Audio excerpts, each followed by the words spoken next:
Notorious bandit leader Isia Kwashengarwa, who was declared wanted by Nigeria's defense headquarters with a 5 million naira bounty in 2022, has reportedly accepted a peace deal in Katsina state. The development was confirmed through images and reports circulating on social media today showing Garwa participating in negotiations in the Farsaki local government area. The peace initiative follows a deadly mosque attack in Ongurwa Mantau on August 20, 2025, which claimed 32 lives and was linked to bandit activities. Katsina State Governor Diko Umaru Rada has supported such dialogues as part of efforts to address ongoing insecurity alongside military operations. This is not the first peace deal in the region, with at least 5 local governments in Katsina, including Farskari, having signed similar agreements with bandits since 2025. The latest talks also come days after the military reported killing a bandit kingpin, Babangida Kachala, on September 11, 2025 in Kogi State. Action speaks louder than voice. Yes, body language determines if what we are saying is true or false. Yes, even your eye, the way you look at the person you are talking to, will determine whether you are saying the truth or you are lying. Even a PP, perfect pretending person, cannot stay long. He will expose himself. Yes, now that is the law of nature. This is why I have maintained that the 1967 to 1970 they call Biafran War or Civil War, there is nothing civil about the war. We need to start telling ourselves the truth. It is a complete attempt, a genocide attempt to erase, eliminate, extinct, quench, eject the Igbos race out of existence. And I can boldly say that it's an attempt not just by the Nigerians tribes around, but an attempt forced by the British, the colonial era, to eliminate the entire Igbo race. And that is why they come to a peaceful place like Asaba and decided to massacre everybody, even when they are saying they are not supporting the secessionists. And that's why they went to Ishiagu, they went to Tagbono, they went to Onchubo, they went to places killing the people who are at peace. Some of the Queres that are claiming today, some of them ran away. They were all killed by unalive murder children. That is why they were sponsoring people to kill over 30,000 people during the 1966 counter coup. In everywhere that is not the Igbo land, Igbos were killed, including my people where they claim say they no be Igbo. Go and ask, go and verify. Ask in your village, are there victims, those who are killed, not by mistake, but those who are brought down and see them as Igbo, whether it's in Eka, Okuane, whether it's in Enuane, whether it's in Ikwere, Eche, Ogba, Ekpeye. Go and ask. These are evidences to tell you that they know who you are. Before I proceed, where is Emefiele? Everybody who committed atrocity in Buhari government are where? But where is Emefiele? Why is Emefiele still in detention?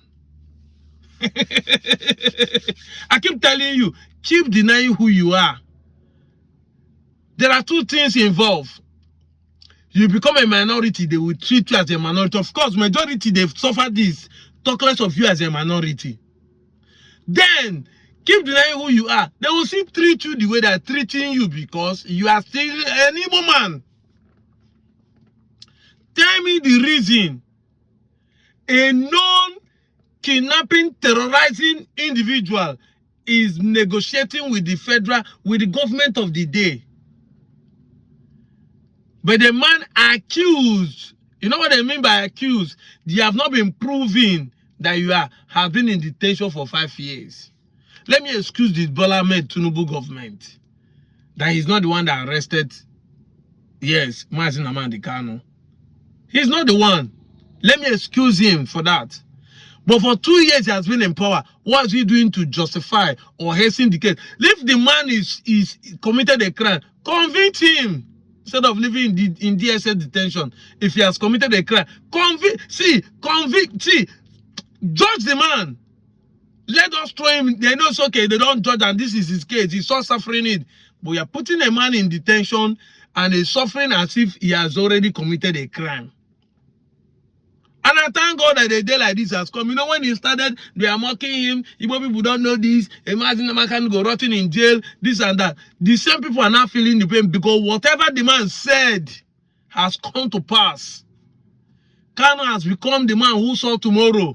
Everything he said has come to pass. People are beginning to see, is this man truly the man that is killing people? Is working free, is negotiating peace. The man that predicts what will happen is an enemy. If it is where things are working, this man should be brought to sit down in the government. How do you know this? Let us use your ability, the gift or the secret. How do you get the information to build the nation? That is it. But they see him as an enemy. They see him as an enemy. Let us keep denying ourselves. Let us keep playing. That is why you don't blame the Igbos. Mostly the Southeast Igbos. You can't blame them for doing what they're doing. You call this sit at home. The best form of protest I've ever seen in the entire world. Without shooting, without killing anybody. They just sit at home. Every Monday they sit at home to tell the Nigerian government they are not happy what is going on. In fact, for more than 2 good years, the city, the town that this kingpin is holding down, this Ishao, Gawa, the town that is holding down, has seceded from Nigeria because they run their own parallel government. The terrorists are running their own parallel government. Decide to collect tax, decide who will come into the town and who will go out, who will live and who will not live, what they will sell in the market. The man has been running it as a government on his own. Then they say he's a good person. They change the name from terrorist, they call it bandit. Let us keep deceiving ourselves. The hypocrisy will reach everybody. It will reach everybody. Hypocrites. It will reach everybody. See, I said it time without number. As far as Nigeria keep holding some part of his body down, Nigeria will not move forward. It is only the rich in the political system that will keep getting rich. It's like a church system where the pastor lies to the people. The members are poor, but the pastors are rich. That is it. But as far as the citizens keep glorifying what their politicians are doing, the wrong decisions of injustice their politicians are doing, thinking they are against some certain people, all of us will keep suffering it. The question has been, where have you bought fuel cheaper? Where have you buy food cheaper? Individually, as a whole, the statistics show that the Igbos are even doing better than most of the other regions. As individual. But collectively, all of us are suffering it because the elites, the politicians, the leaders separate themselves completely from the masses. There's a big gap, a big gap, a big hole, a big distance between the rich and the poor. There's no average in Nigeria. That is the truth. Everybody is suffering it. But let's keep playing the politics. Let's keep being hypocrites. Let's keep playing tribalism. And let's see where you get us to. An adage in Igbo said, the more you hold person on the ground, the person is not dead, but you are holding him on the ground, you cannot stand up. Because if you stand up, the person will stand up, the fight continue. The more they keep pressing the Igbos on the ground, thinking they are pressing the Igbos, they are holding themselves in the same spot. We're not moving. Nobody is moving. I saw where men saying that Lagos is holding the whole Nigeria down. Yes, because Lagos is trying to hold the whole economy in an attempt that they want to say against the Igbo. Where is today? All of us are still there, rotating in the same small Lagos. Instead of spreading the economy. And Obama asked the question, and look at what AI told him. that the Igbos believe in the value system of decentralization. Decentralization is the value culture of Igbo. Live, not live and focus. We are not monopoly in business.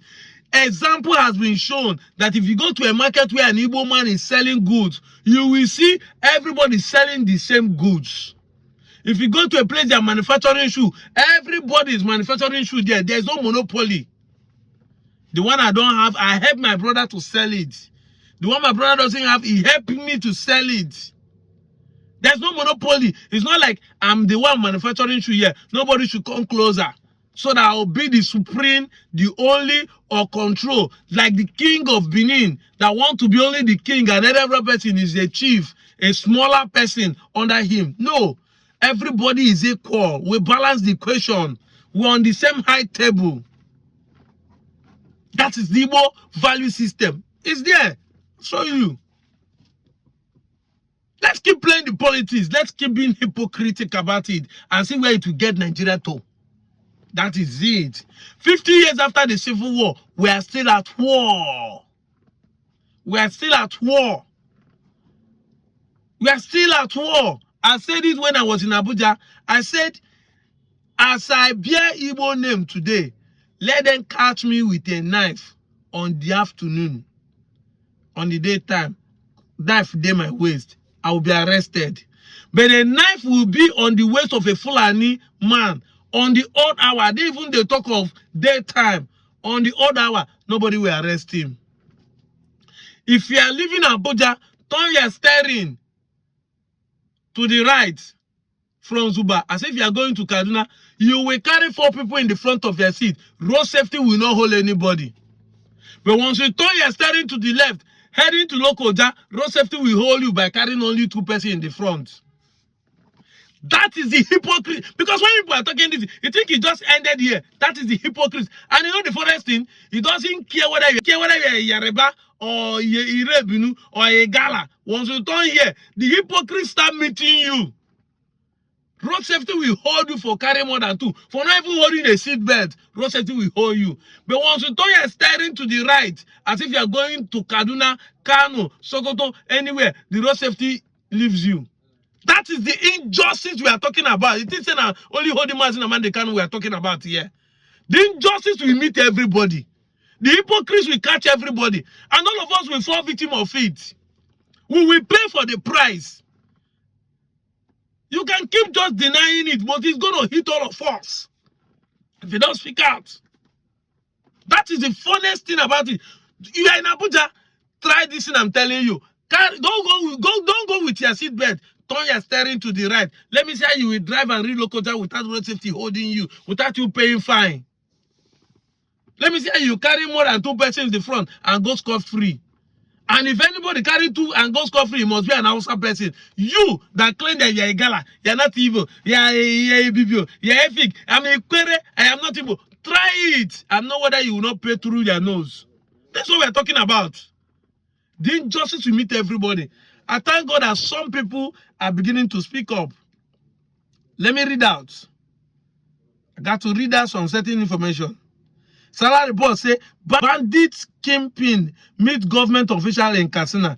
Frees 28 captives after peace deal. Full story in comment section. Mazin Nnamdi Kanu has not held anybody captive. Has not put anybody on hostage. Now, Nigerian government cannot be prosecuting Mazin Nnamdi Kanu while entering peace deal with wanted bandits leader, says lawyer Omihobo. Let me read what Omihobo said. Malcolm Omihobo said, if a notorious bandit leader is Ishayi Gwawa wanted with a 5 million bandit in 2022 can be begged for peace in Katsina, why is Kanu still in detention? This is pure double standard. FD must release Kanu now. Now this is an Hausa guy, Shehu Sadiq. He said now the Kanu is in prison, charged for treason. Northern Nigeria terrorist leader carrying AK-47 and openly negotiating with government for peace. Nnamdi Kanu is in prison because he's Igbo. This is the truth. For all my disdain, about Nnamdi Kanu rhetoric, there is still not one picture of him carrying arms. But here we are. APC must die. See, we can keep pretending, but it must reach all of us. Maybe all of us don't realize now, say there's a hypocritical system going on. We go face them. Let's keep pretending. Don't release Nnamdi Kanu. Let's see where it will get Nigeria to. I'm out of here, Joe.